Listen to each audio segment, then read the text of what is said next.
जम जम्मि देशे जेण विहाणेन जम्मि कालम्मि नादं जिनेन्द्रनियदम् जम्बं वा अहवमरणं वा तं तसतं देशे तेन विहाणेन तम्मि कालम्मि कोसकदिवारेदुम् इन्दो वातः जिनिन्दो वा व्यवस्थित की व्यवस्था को फिराने में लगे क्यों हो, अहो फिरते फिराने में कहो कोई फिरा क्या है। वृथा दुनिया के भोगों में जीवन खोने लगा क्यों है, अहो अब तो समझ चेतन वृथा पर में लगा क्यों है, अहो अब तो समझ चेतन वृथा पर में लगा क्यों है। अपनी चर्चा यहाँ पर क्रम नियमित अर्थात क्रमबद्ध पर्याय पर चर्चा चल रही है। दोनों ही पर्यायवाची शब्द हैं। पूर्व में अपने चर्चा की थी कि पर्याय क्रमबद्ध है और आत्मा की पर्याय भी क्रमबद्ध, जो होने योग्य होती है वही होती है, अर्थात आत्मा उसका अकर्ता है। क्या यह बात ठीक है? देखो, ये पेज नंबर 31 पर ये प्रश्न उठाया गया है। तो ये बात क्या ठीक है? तो कहते कि नहीं, आत्मा अपनी पर्याय का कर्ता है, लेकिन उस पर्याय के फेर फार का कर्ता नहीं है।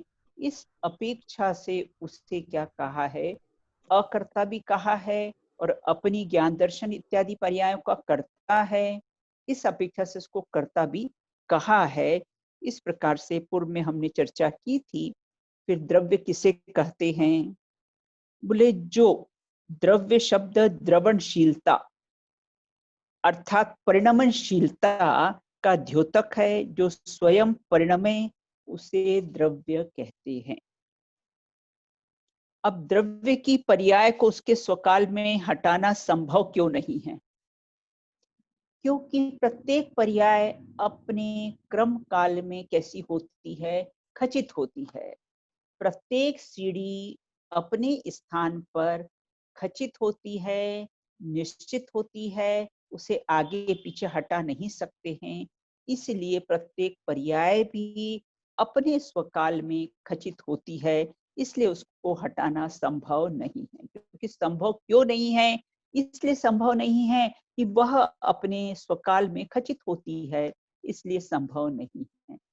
जैसे हम सोचें कि गिरनार पर्वत, वहां पर सब अन्य मत ने अपना स्थापित कर लिया है, तो हम उसको उठाकर अपने मध्य प्रदेश में ले आए, तो बोले वो स्थान से परिवर्तन संभव ही नहीं है, वह पर्वत उस स्थान पर खचित है। उसी प्रकार से प्रत्येक पर्याय अपने क्रम काल में खचित है, उसे हटाना संभव नहीं है। फिर दृष्टि स्वभाव सन्मुख किस प्रकार होगी? बोले दृष्टि स्वभाव सन्मुख जब होगी जब हम क्रमबद्ध पर्याय को कैसा है स्वीकार कर लेंगे, तब दृष्टि कैसी है, अपनी स्वभाव सन्मुख होगी और अज्ञानी की दृष्टि अपनी पर्याय को बदलने के विकल्प में क्यों उलझती है? क्या प्रश्न है? ये हम सबका प्रश्न है कि अज्ञानी की परिणति, अज्ञानी की दृष्टि पर्यायों के क्रम को बदलने के विकल्प में क्यों उलझती है? वो इसलिए उलझती है कि उसे क्रमबद्ध पर्याय का श्रद्धान नहीं है, उसको देवसास गुरु का श्रद्धान नहीं है, उसको सर्वज्ञ की श्रद्धा नहीं है। इसके कारण उसकी दृष्टि फेर-फार करने में और पर्यायों को बदलने में लगी रहती है। इस प्रकार से पूर्व में हमने चर्चा की थी। अब आगे हम चर्चा करेंगे 37 से 7 है ना, 37 पृष्ठ 37 से 39 उस पेज पर अपन चर्चा करेंगे। देखो इसमें 33 पेज पर भी एक बात आई है, पूर्व में भी हमने इसकी चर्चा की थी। जिसके माथे भार वे डूबे मझधार, हम तो उतरे पार, झोंक भार को भार में। ज्ञानी की दृष्टि कैसी हो जाती है कि जिसके सिर पर कर्तृत्व का भार होता है, वह किसी मझधार में डूबेगा, वो संसार समुद्र में डूबेगा। और जिसको कर्तृत्व का भार नहीं है, क्रम नियमित पर्याय का श्रद्धान है, इसके कारण कैसा है, वो पार उतर जाएगा। और झोंक भार को भार में, जो कर्तृत्व का बोझा हमने अपने सिर पर ले रखा था, उसको बोले भार में झोंक दे। देखो इसमें लिखा है, भार लेकर ऊपर चढ़ना कठिन होता है, असंभव है। विशेषकर ऐसा भार जो हम उठाने में समर्थ नहीं हो। क्या कोई पर्वत को लेकर चढ़ सकता है? पर्वत पर तो चढ़ सकता है, लेकिन पर्वत को लेकर चढ़ सकता नहीं है। उसी प्रकार से पर्याय पर द्रव्य में फेर फार करने वाला बुद्धि वाला व्यक्ति निज में प्रवेश नहीं कर सकता है। जिसको क्रम नियमित का श्रद्धान नहीं हो, जिसको कर्तृत्व का भार हो, वह कभी निर्भर हो सकता नहीं है। इस प्रकार से हमने चर्चा की है। अब हम 37 पेज पर चर्चा करेंगे। 37 से 39 पर चर्चा करेंगे। देखो यहाँ ये कहते हैं कि द्रव्य में पर्याय की महत्ता, द्रव्य में पर्याय की क्या महत्ता है, समुद्र में लहरों की क्या महत्ता है, सूर्य में किरणों की क्या महत्ता है। उसी प्रकार का एक प्रश्न है कि द्रव्य में पर्याय का क्या महत्व है, क्या महत्ता है उसकी। यहाँ कहते जिस प्रकार द्रव्य पर्वत के समान अचल है, उसी प्रकार पर्याय भी अचला है। समुद्र अचल है और लहरें उसकी अचला है। सूर्य अचल है और किरणें उसकी कैसी है, अचला है। तो उसी प्रकार से यहाँ ये कहते हैं,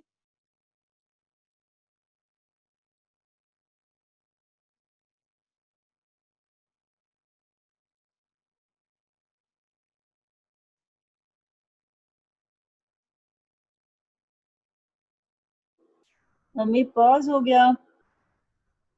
तो अब क्या करूं? तो उसको उसको खोलो ना बाबा, लाल बटन को दबा के खोलो। क्या करूं क्या? वो कहाँ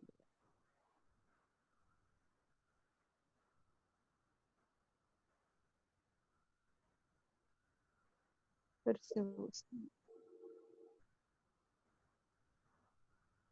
हाँ, आ गया। आ गया। तो अपनी प्रश्न अपना ये चल रहा था कि द्रव्य में पर्याय का क्या महत्व है। तो द्रव्य में पर्याय का ये महत्व है, अपने 2-3 उदाहरण से उसको समझा है। द्रव्य के समान पर्याय भी, स्वभाव भी द्रव्य के समान पर्याय का स्वभाव भी अनंत शक्तिशाली है। उसको स्व समय से हटाने में उसको कोई भी समर्थ नहीं है। अब अगला प्रश्न अपना ये उपस्थित होता है इसमें कि परिवर्तन पर्याय में परिवर्तन की बुद्धि को अज्ञान क्यों कहा गया है? अगर हम पर्याय को बदलना चाहते हैं, हम मिथ्यात्व की पर्याय को हटाकर सम्यक दर्शन की पर्याय को लाना चाहते हैं, तो हमारी इस बुद्धि को अज्ञान क्यों कहा गया? उस सम्यक ज्ञान की पर्याय को हटाकर केवल ज्ञान की पर्याय को लाना चाहता है, तो उसकी बुद्धि को अज्ञान क्यों कहा गया है? जो संसार का अभाव करके मोक्ष की पर्याय को लाना चाह रहा है, ऐसी पर्याय को आप अज्ञान क्यों कहते हो? तो यहाँ ये कहते हैं कि द्रव्य त्रिकाल सत है। क्या कहा? द्रव्य कैसा है? त्रिकाल, तीनों काल, वर्तमान, भूत और भविष्य। द्रव्य त्रिकाल में कैसा है? सत है। और पर्याय कैसी है? स्वकाल की सत है। ये सेंटेंस को बराबर याद कर लेना। द्रव्य त्रिकाल सत है और पर्याय कैसी? स्वकाल। स्वकाल अर्थात क्या? जिस समय वह उत्पन्न हुई है उस समय की वह कैसी है? सत है। वो कोई कपोल कल्पित नहीं है। समुद्र त्रिकाल सत है और लहरें उसकी है, वह उसकी स्वकाल की सत है। चंद्रमा त्रिकाल सत है और चांदनी उसकी स्वकाल की सत है। उसी प्रकार से द्रव्य त्रिकाल सत है और उसकी जो पर्याय है वह कैसी है? स्वकाल की सत है। अर्थात वह भी सती है। सत के अपेक्षा से उसको क्या कह दिया है? पर्याय को सती कह दिया है कि पर्याय भी कैसी है? सती है वो। उसको जैसे सती को कोई छेड़ता है ना,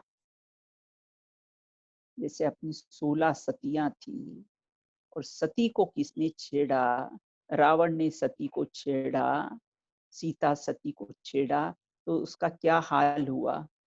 उसी प्रकार यहाँ कहते तुमने अगर सती को छेड़ा, सती मतलब पर्याय, तो तुमने अगर पर्याय को छेड़ा, छेड़ने का तात्पर्य क्या है? कि उसके आगे पीछे फेर फार करने की मान्यता जो है उसका नाम है, उसको कैसा है? छेड़ना। तो तुमने अगर पर्याय को छेड़ा, तुमने अगर सती को छेड़ा, तो घोर अपराध का फल लगेगा। उसी प्रकार पर्याय को आगे पीछे करने का विकल्प तुम्हें रहा, कि तुम्हारा घोर अपराध है। और उसका फल क्या मिलेगा? उसका फल होगा कि तुम 4 गति 84 लाख योनियों में जन्म मरण जन्म मरण जन्म मरण कैसे करते रहोगे। और जन्म मरण के दुख कितने हैं? स्वयं भोगे और केवली जाने। इस प्रकार के कैसे जन्म मरण के इतने दुख होते हैं कि स्वयं भोगे और केवली जाने। देखो अपनी जो पूजन की पंक्तियां होती है ना, उसमें भी पहली ओमरी हम क्या चढ़ाते हैं? जन्म जरा मृत्यु विनाशनाय जलम निर्पामति स्वाहा। कि मेरे जन्म मरण का कैसा हो? अंत हो। क्योंकि जन्म मरण के दुख तो स्वयं भोगे और केवली जाने, उसको जिह्वा इंद्रिय से हम कह सकते नहीं है। तो इस प्रकार यहाँ ये कहते हैं कि पर्याय के परिवर्तन की बुद्धि अज्ञान क्यों है? अज्ञान इसलिए है वो अपने क्रम काल में खचित है। और तूने अगर आगे पीछे उसको छेड़छाड़ का प्रयत्न किया तो उसका फल ये चतुर्गति का परिभ्रमण है। अब कहते हैं कि जैन दर्शन में अकर्ता का चरम बिंदु क्या है? तो जैन दर्शन है ना, उसका अकर्ता का चरम बिंदु मतलब आखिरी बिंदु क्या है? आखिर निष्कर्ष क्या है उसका? तो यहाँ ये कहते हैं कि एक द्रव्य दूसरे द्रव्य का कर्ता नहीं है। द्रव्य अपनी पर्याय का कर्ता नहीं है। द्रव्य अपनी पर्याय का कर्ता होते हुए भी उसके फेर फार का कर्ता नहीं है। यही जैन दर्शन के अकर्तावाद का चरम बिंदु लास्ट पॉइंट निष्कर्ष है। क्या निष्कर्ष है? कि एक द्रव्य दूसरे द्रव्य का करता नहीं है। एक बात, द्रव्य अपनी पर्याय का तो करता है, लेकिन उसके फेर फार का कैसे करता नहीं है। यही कैसे है जैन दर्शन के अकर्तावाद का चरम बिंदु है। सारा संसार आज, सारे दर्शन आज कर्तृत्व बुद्धि की चर्चा करते हैं, लेकिन जैन दर्शन ऐसा दर्शन है कि वह अकर्तृत्व बुद्धि की कि तू कर सकता नहीं है। क्यों नहीं कर सकता है? उसका क्या लॉजिक है, क्या कारण है? क्यों प्रत्येक द्रव्य अपना कार्य करने में सक्षम है और निरंतर वह उसका कार्य निरंतर कर रहा है।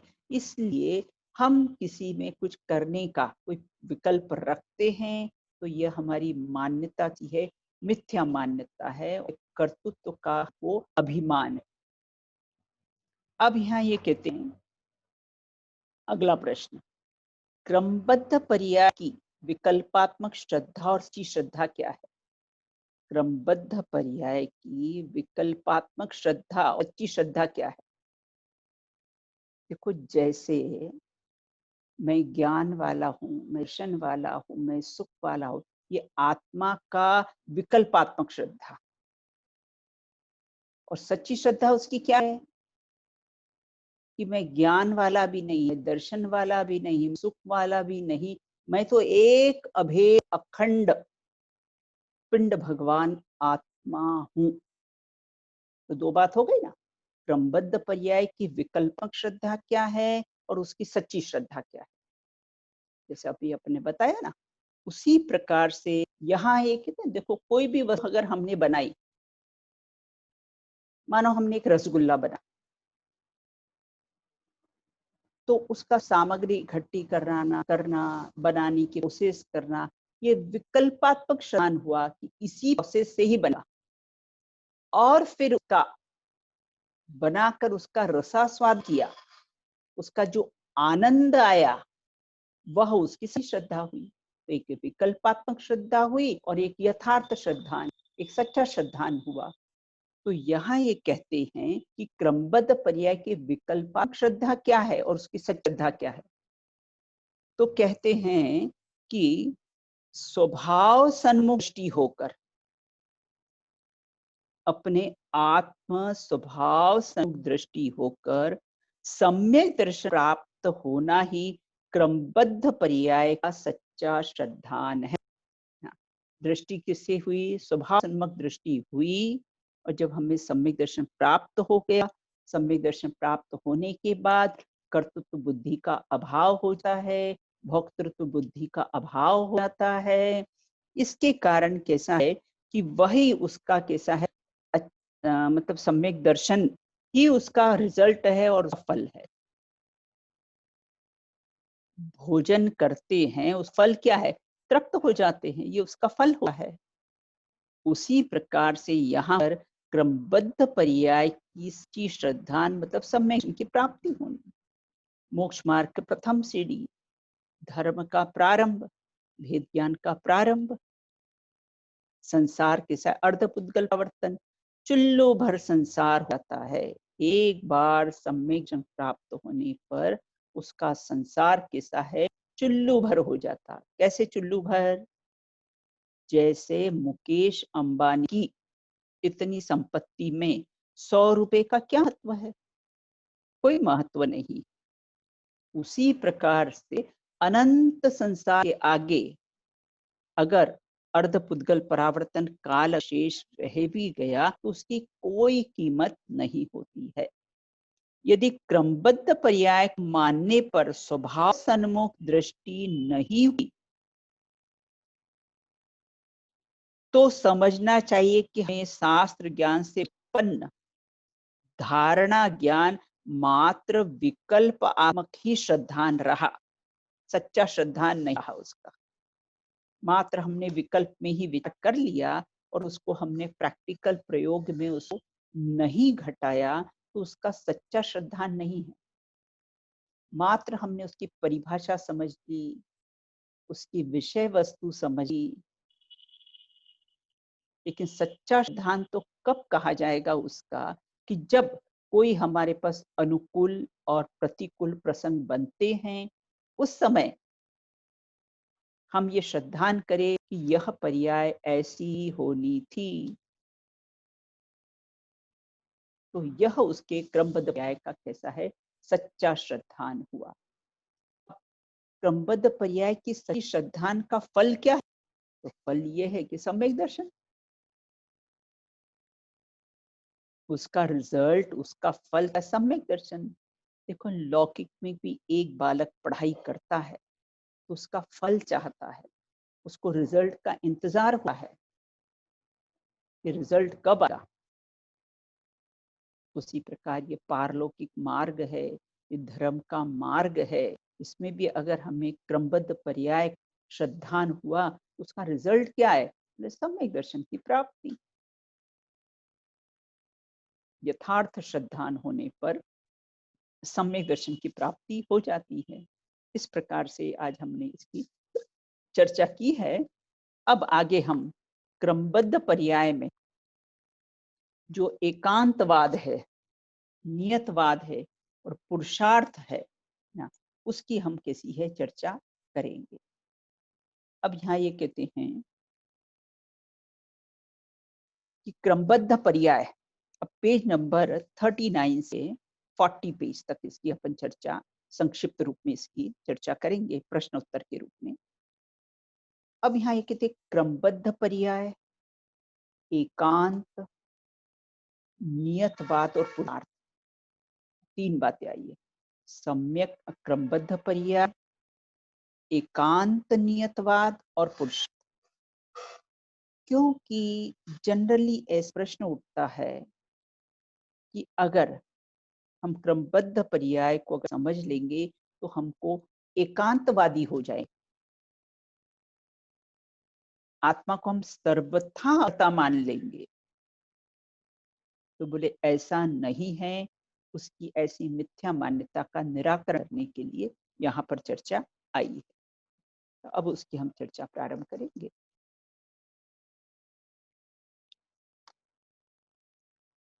देखो, ये एकांत नियतवाद है। एकांत नियतवाद क्या है? यहाँ कहते एकांत नियतवादी को मिथ्या दृष्टि कहा है। क्या कहा है? एकांत, अपन तो अनेकांतवादी है। वस्तु में दो धर्म पाए जाते हैं, नित्य भी और अनित्य भी। जो बौद्ध मत वाले होते हैं वह मानते हैं कि कैसा है, वस्तु सर्वथा अनित्य है, वो ऐसा मानते। जो सांख्य मत वाले होते हैं वो वस्तु को सर्वथा नित्य मानते। लेकिन जैन दर्शन कैसा होता है? वस्तु नित्यानित्य है, नित्य भी है और अनित्य भी है। तो लोग हम पर ये आरोप लगाते हैं कि जैन दर्शनवादी तो इनका कोई निश्चित नहीं है, कभी वस्तु को नित्य कहते हैं, कभी वस्तु को अनित्य कहते हैं। हम ये कहते हैं कि वस्तु में जब दो धर्म पाए जाते हैं, जब एक सिक्के के दो पहलू होते हैं, तो हम एक का प्रतिपादन कैसे करेंगे? कि वस्तु में ही नित्य स्वभाव और अनित्य स्वभाव दोनों धर्म जब पाए जाते हैं तो हमें एक का प्रतिपादन कैसे करें? ये बात है, मुख्य गौण हो सकता है। जब स्वभाव की बात होगी तब नित्य धर्म गौण होगा, जब पर्याय की बात होगी तो अनित्य धर्म की मुख्यता रहेगी। जैसे हम 12 भावनाओं की चर्चा करते हैं ना, तो उसमें अनित्य भावना है, उसमें पर्याय की मुख्यता से कम किया गया है। वहां पर नित्य स्वभाव के मुख्य करते हैं, और जब द्रव्य भाव की बात करते हैं तब नित्य स्वभाव को कैसा है मुख्य करते हैं। तो यहाँ ये कहते हैं कि गोमट सार एकांत नियतवादी को मिथ्या दृष्टि कहा है। कौन से? जैसे अभी अपन बौद्ध और सांख्य की चर्चा की कि ये कैसे सर्वथा, ये वस्तु को सर्वथा माने, और हम वस्तु को क्या मानते हैं? कथनचित, किसी अपेक्षा से। अतः कुछ लोग क्रमबद्ध को भी एकांत नियतवाद और मिथ्या दृष्टि कहते हैं कि इसमें भी कैसी एकांत की करता है, आत्मा अकर्ता है, इसलिए कैसा है, ये भी कैसा है, एकांत नियतवाद है। कुछ लोगों का ऐसा मंतव्य है, परंतु उनकी यह मान्यता सही नहीं है। क्यों सही नहीं है? क्योंकि पुरुषार्थ आदि अन्य समवायों का निषेध एकांतवादी निषेध है। हाँ, क्योंकि पुरुषार्थ जो 5 समवाय है ना, ये इस चैप्टर के बाद मैं 5 समवाय की चर्चा करने वाली हूँ। क्योंकि जब तक 5 समवाय की हम चर्चा नहीं करेंगे ना, क्योंकि पहले ये सब 5 समवायों की चर्चा की, और अगर हमें 5 समवायों का स्वरूप ज्ञात हो जाएगा तो हमको विषय वस्तु अच्छी तरह से समझ में आ जाएगी। तो यहाँ ये कहते हैं कि पुरुषार्थ आदि अन्य समवाय का निषेध करना एकांत नियतवाद है, जबकि जैन दर्शन पुरुषार्थ का निषेध नहीं करा है। वह तो यह कहता है कि कार्य पांचों समवाय से है, उसमें पुरुषार्थ भी है, निमित्त भी है, काल लब्धि भी है, होहार भी है, स्वभाव भी है। जब एक कार्य होता है तो ये पांचों उपस्थित होते हैं। जैसे कोई कार्य लौकिक में देखो ना, कि एक कार्य होता है, उसके कारण अनेक हैं। एक रसगुल्ला बनाना हो तो उसके कितने कारण होंगे? पनीर भी, चीनी भी, गैस भी, नींबू भी, सब कितने कारण होंगे? उसी प्रकार एक कार्य होने में ये 5 समवाय कारण थे, इसमें से एक का भी अभाव होगा तो कार्य की सिद्धि नहीं होगी। तो पुरुषार्थ आदि अन्य समवाय का निषेध करना कैसा है? एकांत नियतवाद है। जबकि क्रमबद्ध पर्याय की श्रद्धा में एकांत नियतवाद या मिथ्यात्व नहीं है, क्योंकि वो तो पांचों समवाय से कार्य उत्पत्ति बताता है। क्योंकि इसमें अन्य समवायों का निषेध नहीं, अपितु उसकी स्वीकृति है और मुख्य गौण की बात है। देखो, बालक जब पढ़ाई करता है, अगर परिवार के कोई सदस्य आते हैं, अगर उसका रिजल्ट फर्स्ट क्लास फर्स्ट आता है तो हम क्या कहते हैं? दिन रात इसने मेहनत की, इसने दिन रात पुरुषार्थ किया। बालक साल भर से लगातार पढ़ाई कर रहा था, ऐसा वहां पर हमने पुरुषार्थ को मुख्य किया। अब इतने में कोई टीचर आ, तो हमने क्या कहा कि नहीं साहब, आपकी ही मेहनत है, आप अगर इतना अच्छा नहीं पाते तो इसके मार्क्स इतने अच्छे नहीं आते। तो वहां क्या किया, वो पुरुषार्थ को गौण कर दिया और निमित्त को मुख्य कर दिया। इसलिए मुख्य गौण हो सा है समवायों में, कभी कोई समवाय मुख्य हो, कभी कोई समवाय गौण हो, लेकिन निषेध नहीं है। कार्य होगा, पांचों समवाय उपस्थित होंगे। तो इस प्रकार से आज हमने ये प्रश्न पर चर्चा की है कि एकांत नियतवाद क्या है। तो एकांत नियतवाद उसको कहते हैं जिसमें पुरुषार्थ आदि अन्य समवायों का निषेध करना, मतलब कोई भी समवाय का निषेध करना, तो उसका नाम है एकांत नियतवाद। और एकांत नियतवादी को मिथ्या दृष्टि कहा है। जो अनेकांतवादिता है, जो उसको कार्य पांचों समवाय पूर्व होता है, उसके साथ अनेकांतवादी कहा है। इस प्रकार से हमने चर्चा की है, उसकी शेष चर्चा हम अगली कक्षा में करें।